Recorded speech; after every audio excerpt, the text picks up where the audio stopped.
Hey guys, what's going on? It's Kevin Lee here today, and I have a special guest instructor, Steven Wonderboy Thompson, baby! In my personal opinion, I think that Steven Wonderboy is one of the best strikers in the UFC. In today's episode, he will be showing 3 karate moves that he uses in his fight, so stay tuned. Today's video is brought to you by One Shop from One Championship. If you guys enjoy watching fights as much as I do, then you don't want to miss this chance to grab your official merchandise from One Shop. Their merchandise include a cool t-shirt like this, a jacket like this. They also have a whole bunch of different sweatpants, jiu-jitsu gi, training gear, and training equipment. So be sure to head on to one.shop and be sure to use the coupon code for your special discount at the checkout. All right, so what are the 3 techniques that you can show me today? Okay, very simple. Number 1, obviously we gotta have our karate stance. I know the Wing Chun stance is a lot different than our karate stance. Correct. Now I'm gonna go about this in, how I do it, use it in MMA, correct? Okay. So, in my karate stance, I wanna be able to move in and out very good, right? Not just in and out, but always side to side. So my stance is fairly wide, right? And I always have my heel up. And a lot of the times, which is probably 99.9% of the time, I'm actually on my toes. Why? Because it's hard to hit a moving target, and you have 2 types of movement when it comes to fighting. You have your initial movement, which is the very first move you make before you throw a tail, like a tail, right? Yeah. Well, obviously lessening that definitely helps, but you can disguise that with the second type of movement, which is constant movement. So that way, when I'm always bouncing, I'm here. Now, a lot of people go back and forth, right? But I feel training with karate guys, if you have good timing, you're gonna figure me out. And people have good timing as well and are fast. Whenever I move back or come off the floor, if you move forward fast enough, you have a split second on me before I can move.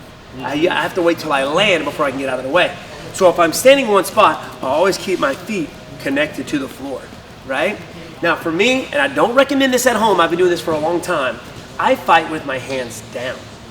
Why? It helps distribute my weight, right? I don't know who likes to get hit. I don't like to get hit. So that's why I rely on my karate movement. Moving in and moving back out. My hands are fairly low or even out like this, right? So, yeah. What the heck, dude? Oh my God. That looks legit. Whoa! Is That's it? scary. This guy's a nut. Who are you, dude? I'm gonna double leg you. It's Kershak from Tarzan. Oh, King Kong smash. We got King Kong out here. Oh, that's scary. You ruined the video, King Kong. Ow, that hurt my hand. Ow. You okay? Yeah, I'm good. That's crazy. Looks real. Well, you can't see now. Wow. Ow. The battery. Fairly flexible, huh? Okay, you guys go ahead. Sorry. Yeah, thanks a lot, man. Thanks a lot. That actually looks real, though. Look at that. Wow. It's huge. Anyway. All right, so Back to my stance. Feet fairly wide, back heel off the floor, hands fairly low or out in front. Number 1, it helps me distribute my weight. Number 2, with my hands here, it's supposed to help me defend my takedown and throwing my hands from different angles. If I keep my hands here, you can always see my hands, right? Okay. So I mix it up between here and obviously with my hands down. Now I can throw my hands from different angles. Okay. So that's my karate stance. Okay, so if I were to pick 3 techniques, number 1 for sure is going to be the side kick. Okay. Side kick, I love. One of my favorite kicks in the martial arts.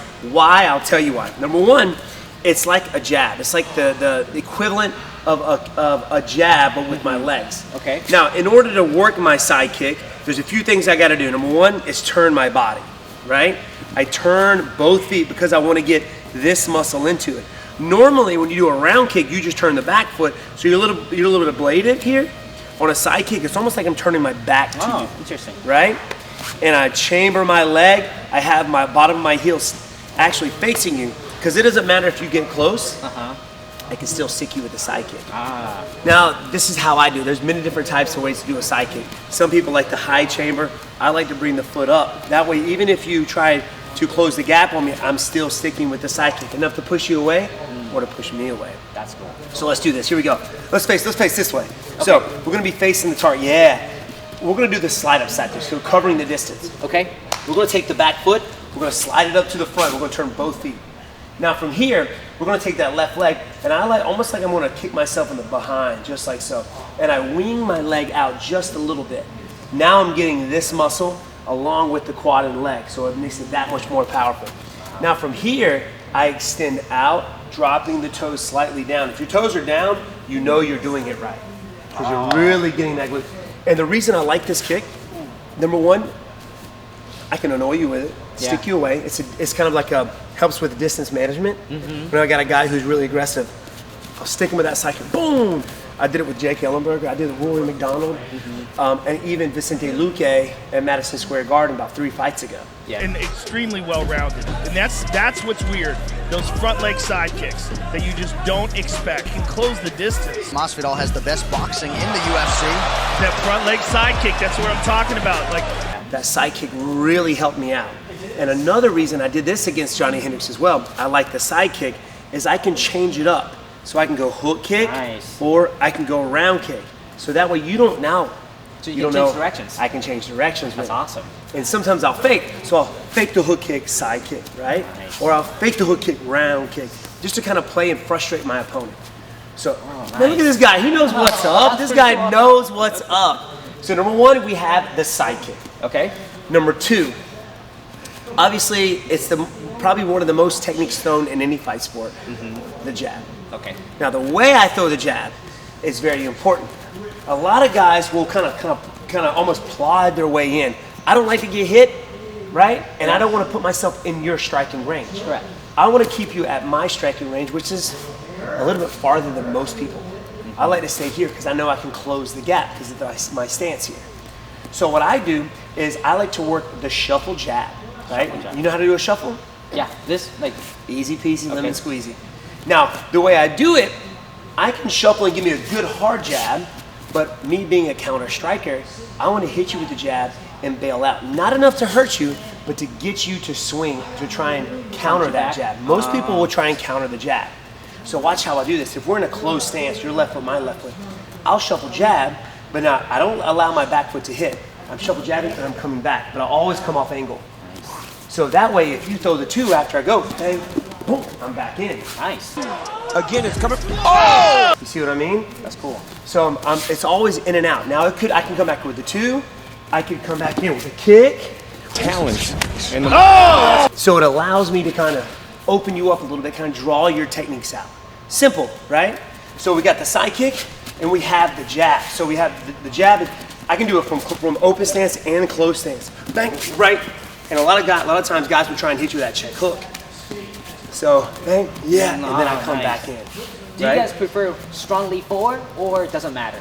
In the karate style, we fight both sides. Okay. Left, So it doesn't matter. Now there are techniques that I do better right side than left, but I can still do all the techniques from both sides. And that kind of gives me more weapons in my arsenal, so to speak. For instance, when Jose Aldo, when he fought Uriah Faber, Faber didn't know how to switch sides. So he just kept taking the leg kick over and over and over again. Okay. Right? So if I get hurt or injured, I'm able to switch sides. And actually, I do that sometimes. If I know you're a heavy leg kicker, I'll switch on purpose. That way I check with my shin. A lot of guys will try and stay away from that as possible. For you know what I mean? Yes. So that's one of the reasons why I like to fight both sides. So we have the side kicks, boom. We have the in and out jab, bang. And then we have the pulling right hand or left hand. Pulling techniques. Okay. And we call it a pulling because it almost looks like the technique is pulling you forward. Okay. Right? Sounds interesting. Yeah. So if we're in a closed stance, left foot, what I'm going to do, I can do a pulling jab with any technique, or a pulling technique with any technique. It could be a jab, it could be a right hand, it could even be a hook.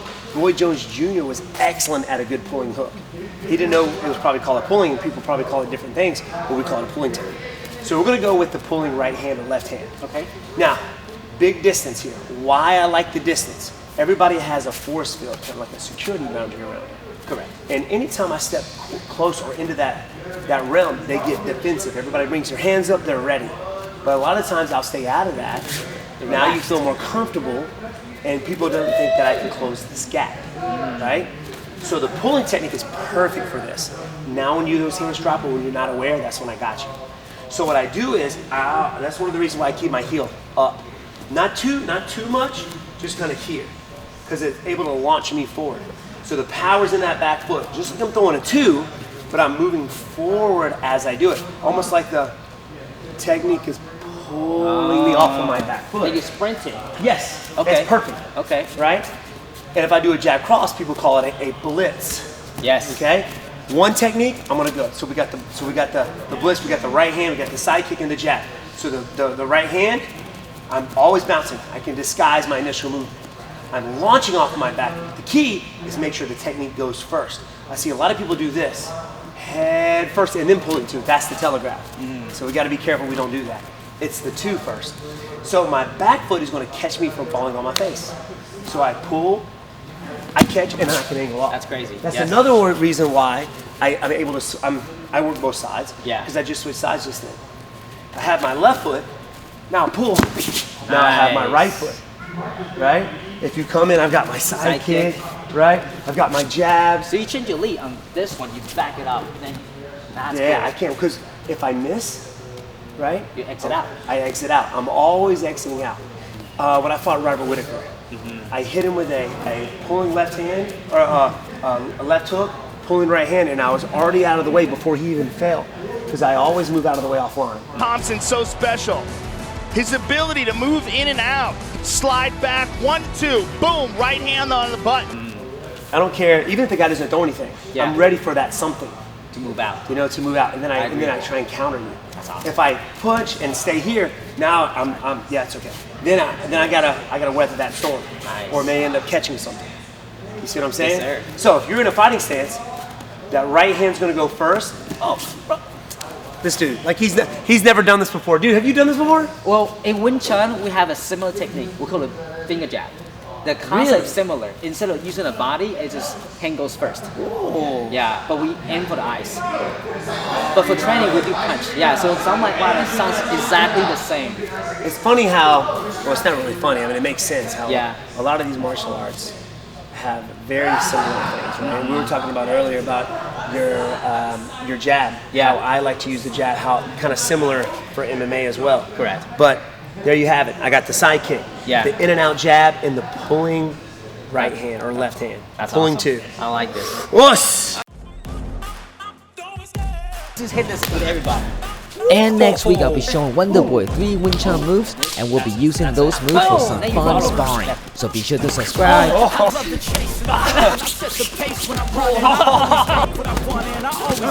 Next time I spar, I'm battle punching everybody. Just do saying. Just saying. Don't take for granted, stay humble. Now wake up! It's time to look at the enemy. Look in the mirror if he is no friend to me. It's not working out, maybe it's the chemistry. It's time to break up so I can make a better me. Better believe in your mind, cause it's everything. You can mold, shape,